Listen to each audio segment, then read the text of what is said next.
Okay. இந்த அஸ்ட்ராலஜியில் நம்ம ஒவ்வொரு கிரகங்களுக்கும் எப்படி இம்பார்ட்டன்ஸ் கொடுத்தோம், எப்படி ஒவ்வொரு கட்டத்துக்கும் பேர் கொடுத்தோம் அப்படிங்கிறதெல்லாம் பார்த்தோம். இதில் ராகு கேது அப்படின்னு சொல்லி 2 விஷயங்களை புதுசாக இன்ட்ரடியூஸ் பண்ணாங்க. ஸோ நம்மளுடைய ஜாதகத்தை எடுத்து பார்த்தோம் அப்படின்னா இந்த மாதிரி ராகு கேது அப்படின்னு 2 இருக்கும். ஸோ இது என்ன அப்படின்னா அஸ்ட்ராலஜியினுடைய ஒரு விதமான இம்ப்ரூவ்மெண்ட். ஆரம்பத்தில் அஸ்ட்ராலஜியில் ராகு கேது இல்லை, அதுக்கப்புறம் அதை வச்சு நம்ம ப்ரெடிக்ஷன் பண்ணும்போது ஒரு குறிப்பிட்ட மாற்றங்கள் நடந்துக்கிட்டே இருந்துச்சு. எக்ஸாக்டாக ப்ரெடிக்ட் பண்ணுறது ரொம்ப சிரமமாக இருந்தது. அதை ரொம்ப கூர்ந்து ஆய்வு செஞ்சதில் என்ன கண்டுபிடிச்சாங்க அப்படின்னா, இந்த மாதிரி ஒரு அற்புதமான ஒரு விஷயத்தை கண்டுபிடிச்சாங்க. இது என்னென்னா, இது நம்மளுடைய எர்த்து, நம்மளுடைய பூமி தன்னைத்தானே சுற்றிட்டு இருக்கு. பூமியை பொறுத்த வரைக்கும் சூரியனுடைய பாதை ஒரு ரவுண்டில் இருக்குது. இப்போ என்னென்னா, பூமியை கம்பேர் பண்ணும்போது பூமி சூரியனை சுற்றி வருது, அது ஒரு வட்டமான ஒரு பாதை. ஸோ அதுவே பூமியை வச்சு சூரியனுடைய பொசிஷனை அனலைஸ் பண்ணும்போது நமக்கு பார்த்திங்கன்னா பூமியை தான் சூரியன் சுற்றுற மாதிரி ஒரு ஃபீல் கிடைக்கும். அப்படியே ஒரு ரவுண்ட் அடிச்சுக்கிட்டு இருக்கும் இல்லைங்களா. பார்த்திங்கன்னா கிழக்குலேருந்து தோன்றி அப்படியே மேலே போய் அப்படியே மேற்கில் போய் மறையுது. ஸோ நம்மளை பொறுத்த வரைக்கும் அந்த மாதிரியான ஒரு பிம்பம் நமக்கு கிடைக்குது. ஸோ இது இது இது பார்த்திங்க அப்படின்னா இந்த மாதிரி ஒரு ரொட்டேஷன் நடந்துக்கிட்டு இருக்கு நமக்கு. அதே மாதிரி மூணும் பார்த்திங்க அப்படின்னா, அதாவது சந்திரன் பார்த்திங்கன்னா இதுவும் பூமியை சுற்றிக்கிட்டு இருக்கு, இந்த மாதிரி சுற்றிக்கிட்டு இருக்கு. இப்போது சூரியன் சுற்றி வர ஒரு பாதையும் இந்த சந்திரன் சுற்றி வர ஒரு பாதை, இது சந்திரனுடைய பாதை, இதனுடைய சந்திரனுடைய பாதை. இந்த ரெண்டும் ஏதோ ஒரு இடத்துல இன்டர்செக்ட் ஆகுது. இது ஃபிசிக்கலாக இன்டர்செக்ஷன் இல்லை, பட் இது எனர்ஜி லெவல் இன்டர்செக்ஷன். இப்போ பார்த்திங்கன்னா இப்போ பூமி இப்படி இருக்குது. ஸோ இப்போ இது நார்த்து, இது சவுத்துன்னு வச்சுக்கோங்க. பூமியை சுற்றி பார்த்தீங்க அப்படின்னா ஒரு மேக்னெட்டிக் வேவ்ஸ் இந்த மாதிரி போயிட்டுருக்கு.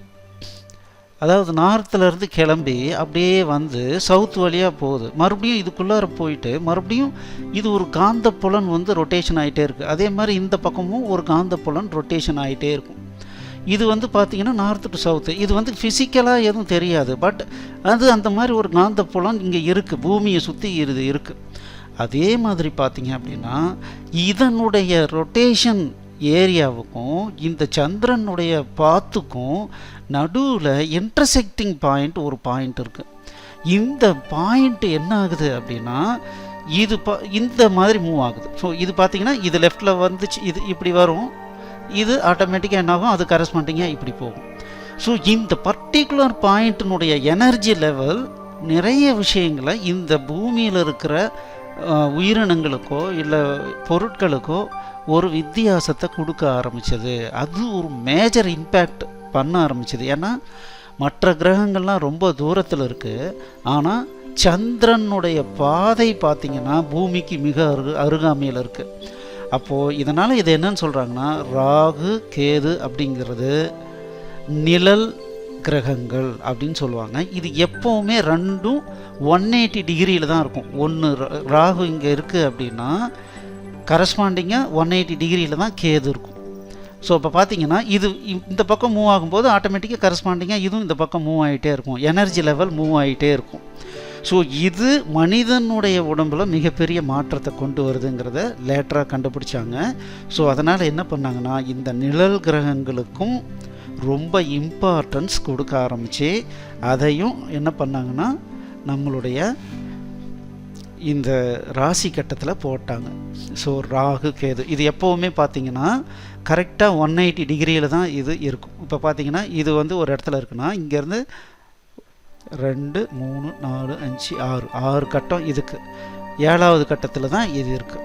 இங்கேருந்து கணக்கு போட்டோம்னா இது 1 2 3 4 5 6. ஸோ 180 டிகிரி இங்கே முடிஞ்சிடுச்சு. அடுத்தது 181 டிகிரி இங்கே ஸ்டார்ட் ஆகுது. அந்த இதில் தான் பார்த்திங்கன்னா கேது இருக்கும். ஸோ இது இப்படி மூவ் ஆணுச்சு அப்படின்னா ஆட்டோமேட்டிக்காக இது இப்படி மூவ் ஆகும். ஸோ அந்த மாதிரி வரும். மற்ற கிரகங்கள்லாம் பார்த்திங்கன்னா எப்போவுமே இப்படி போயிட்டு இப்படி வரும், கிளாக் வைஸில் ரொட்டேட் ஆகும். பட் இந்த ராகு கேது மட்டும் ஆன்டி கிளாக் வைஸில் போகும். இது இப்படி வரும், இது இப்படி போகும். ஓகே, இந்த மாதிரியான விஷயங்களை கண்டுபிடிச்சாங்க. ஸோ அப்போ என்னன்னா, இப்போது நமக்கு எத்தனை கிரகம், என்னென்ன இம்பார்ட்டண்ட்டான ஃபேக்டர்ஸ் நம்ம உடம்புல அஃபெக்ட் ஆகிற மாதிரியான ஃபேக்டர் என்னென்ன இருக்குது அப்படின்னா, சூரியன், சந்திரன், செவ்வாய், புதன், குரு, வியாழன்றது தான் குரு, அதுக்கப்புறம் சனி, அதுக்கப்புறம் ராகு, கேது.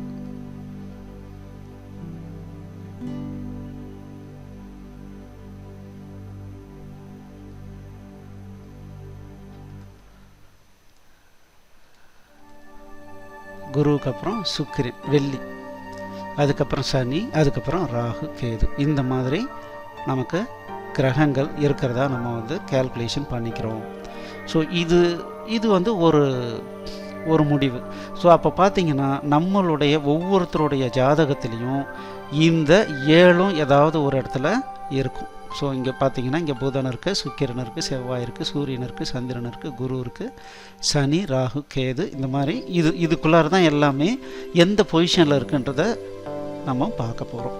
ஸோ நெக்ஸ்ட் கிளாஸில் நம்ம என்ன பார்க்க போகிறோம் அப்படின்னா, நட்சத்திரங்களை பற்றி நம்ம பார்க்க போகிறோம்.